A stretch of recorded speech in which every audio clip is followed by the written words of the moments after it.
फरवरी 2018 Donald Trump के US के 45वें president बनने के सिर्फ एक ही साल बाद यूएस ने इंडिया के बारे में एक बहुत ही विचित्र बात कही। अमेरिका इंडिया को विश्व का एक सुपर पावर बनाना चाहता है।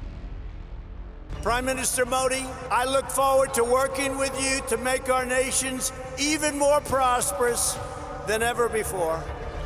Yes, believe it or not, लेकिन 2021 में जब अमेरिकन इंटेलिजेंस एजेंसी CIA का एक secret document the US strategic framework for the Indo Pacific declassify किया गया था, तब उसके पेज नंबर 5 में क्लियरली ये लिखा हुआ था कि अमेरिका इंडिया को एक लीडिंग ग्लोबल पोजीशन पर देखना चाहता है और इसके लिए वो किसी भी हद तक जाने को तैयार है।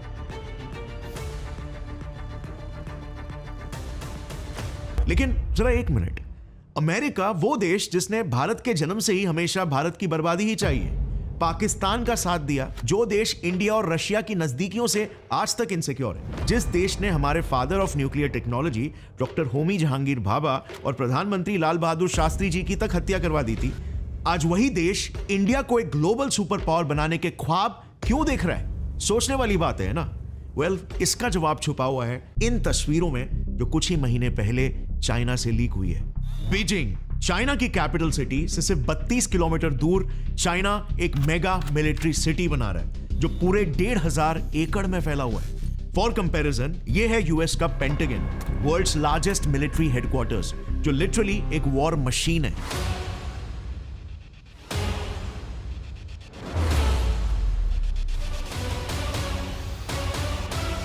यूएस मिलिट्री का दिमाग है, ब्रेन, लेकिन चाइना का ये नया मिलिट्री सिटी यूएस पेंटागन से भी ऑलमोस्ट 10 गुना बड़ा होने वाला है और ये भी चाइना की इकलौती मिलिट्री सिटी नहीं है। इंडिया के हिमालयन बॉर्डर से लगकर ये जो ग्रीन डॉट्स आपको दिख रहे हैं ना, ये चाइना की एक दूसरी मिनी मिलिट्री सिटी है जो चाइना लिटरली हमारे ही देश में बना रहा है।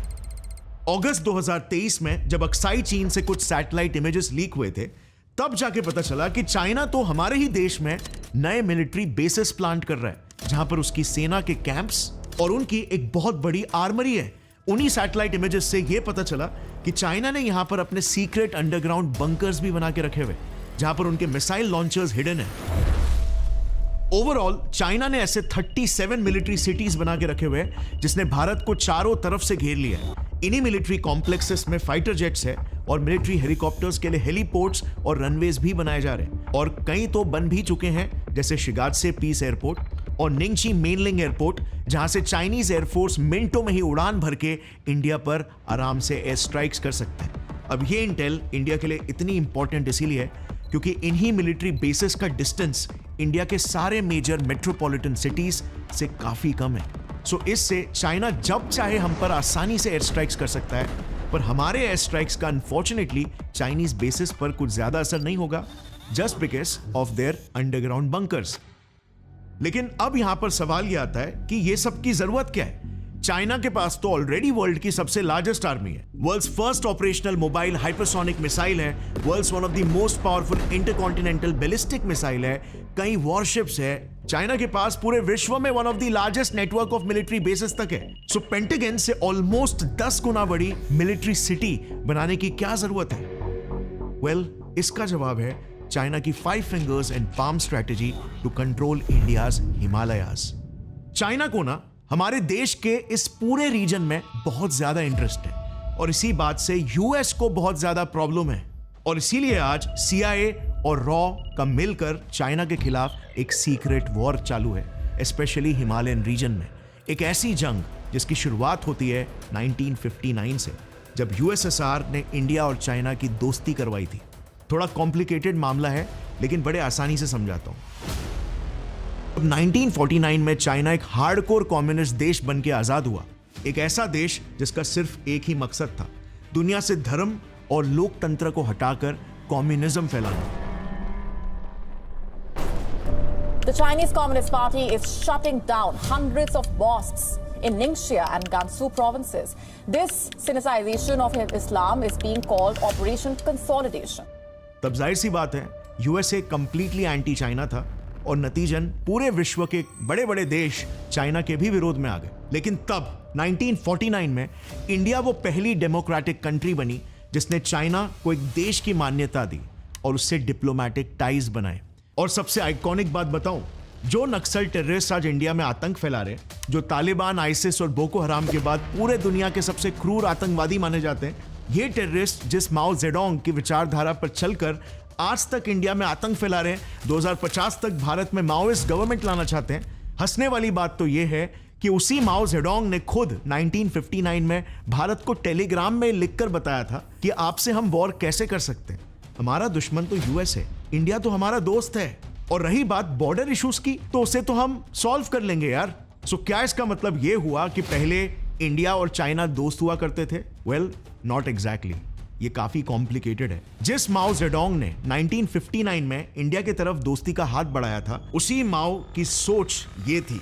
माओ जेडोंग की विचारधारा पर लिखी गई एक किताब में क्लियरली लिखा हुआ है कि तिब्बत चाइना का कटा हुआ दाहिना हाथ है और लद्दाख, नेपाल, सिक्किम, भूटान और अरुणाचल प्रदेश उसके पंजे से बिखरी उंगलियां, जिन्हें वेस्ट यानी कि पश्चिम की रणनीतियों ने काट कर चाइना से अलग कर दिया था। मगर अब वो इन उंगलियों को फिर से जोड़कर चाइना को अपना खोया हुआ गुरूर लौटाने वाले हैं। अपने इसी ख्वाब को वो कहते हैं चाइना की 5 फिंगर्स एंड पाम स्ट्रैटेजी, जो हमारे हिमालयाज में छिड़ी इस पूरी जंग की नब्ज है।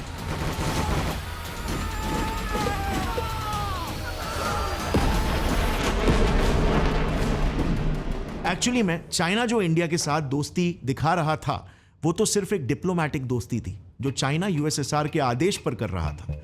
हिंदुस्तान टाइम्स में पब्लिश माओ जेडोंग और यूएसएसआर के प्रेसिडेंट निकिता ख्रुश्चेव के एक डी-क्लासिफाइड कॉन्वर्सेशन से यह पता चला कि 1959 में यूएसएसआर ने चाइना को इंडिया से अच्छे रिलेशंस मेंटेन करने के लिए प्रेशराइज किया था और इसीलिए मजबूरन माओ जेडोंग को अपनी सोच, अपनी विचारधारा और हिंदुस्तान के प्रति अपनी नफरत को बाजू में रखकर कुछ सालों के लिए इंडिया के सामने दोस्ती का नकाब पहनना पड़ा था। मगर 1960s में जैसे ही चाइना और यूएसएसआर के बीच दूरियां आई, चाइना और इंडिया के रिलेशंस भी खराब होने लग गए। सन 1962 भारत के उत्तर पूर्वी इलाके में चीनी सेना ने हमला कर दिया। सब कुछ इतनी जल्दी हो गया कि भारतीय सेना इस हमले को रोक तक नहीं पाई। नतीजा, हम ये जंग हार गए और हमें हिंदुस्तान के ताज लद्दाख का ये वाला इलाका अक्साई चीन गंवाना पड़ गया और कुछ ही सालों में हिंदी चीनी ये दोनों भाई एक दूसरे के जानी दुश्मन बन गए। मगर इसी जंग के साथ चाइना ने अपने 5 फिंगर्स एंड पाम स्ट्रैटेजी का एक अहम पड़ाव पार कर लिया, अक्साई चीन। लेकिन अब बारी थी अरुणाचल प्रदेश की। यहां पर तो अगर आज के तारीख की बात करें तो चाइना ने बॉर्डर के 5 किलोमीटर अंदर सारी चू नदी के तट पर एक पूरा का पूरा गांव ही बसा दिया है। Here is that close-up. The area over there shows the line of actual control and that blue dot shows the location of that village. इस पूरे गांव के कंस्ट्रक्शन की शुरुआत 2019 में हुई थी, जब उसके सैटेलाइट इमेज में भी आप देख सकते हो, आपको ये पूरा जमीन एकदम साफ दिखेगा। लेकिन फिर इसके बस एक ही साल में ये सैटेलाइट इमेज जरा देखना। ये सैटेलाइट इमेज नवंबर 1, 2020 का है, जिसमें आप क्लियरली देख सकते हो कि यहाँ पर एक फुल फ्लेज्ड विलेज बन चुका है जिसमें हजारों लोग रह सकते हैं सिर्फ एक ही साल में। अब आप ही सोचो किस रफ्तार से चाइना हमारे हिमालयन रीजन पर एक्टिव हो रहा है। रिपोर्ट्स के हिसाब से इंडियन बॉर्डर के आसपास चाइना ऐसे 600 गांव बना चुका है जिन्हें वो शाओकांग बॉर्डर डिफेंस विलेजेस बोलते हैं। बहुत ही सिमिलर स्ट्रैटेजी चाइना ने अपने सो कॉल्ड तीसरी उंगली भूटान में भी रची है। इस रीजन बेउल खैनपाजोंग, जो भूटान डायनेस्टी की पूर्वजों की जमीन है, उसके सैटेलाइट इमेजेस पर अगर आप देखोगे तो चाइना ने वहां पर भी कब्जा करके सिर्फ 1-2 सालों के अंदर ही यहां पर भी एक अपनी पूरी टाउनशिप बसा दी है, जिसमें बाय द वे एक प्रॉपर मिलिट्री पोस्ट भी मौजूद है। इस पूरे एरिया को चाइना ऑक्यूपाइड तिब्बत से कनेक्ट करने के लिए उन्होंने कनेक्टिंग रोड्स तक बना रखे हैं। जाहिर सी बात है, भूटानीज government is very very unhappy with this और इसीलिए आज के तारीख में चाइनीज गवर्नमेंट के साथ उनके ऑलमोस्ट जीरो डिप्लोमेटिक टाइज है। Is there any truth to a lot of talk about the Chinese government opening an embassy in Thimphu? We don't even have diplomatic relations. How can you open an embassy without diplomatic relations? लेकिन नेपाल से लड़ने के लिए China को अस्त्रों शस्त्रों की जरूरत बिल्कुल नहीं पड़ी। जरूरत पड़ी तो सिर्फ तर्क वितर्क की, एक ऐसे इकोनॉमिक स्ट्रैटेजी की जिससे नेपाल छोड़ो, आज चाइना एक झटके में 145 देशों पर अपना इन्फ्लुएंस फैला चुका है। China's belt and road initiative BRI, जिसे इनफेमसली चाइनाज डेट ट्रैप स्ट्रैटेजी भी कहा जाता है।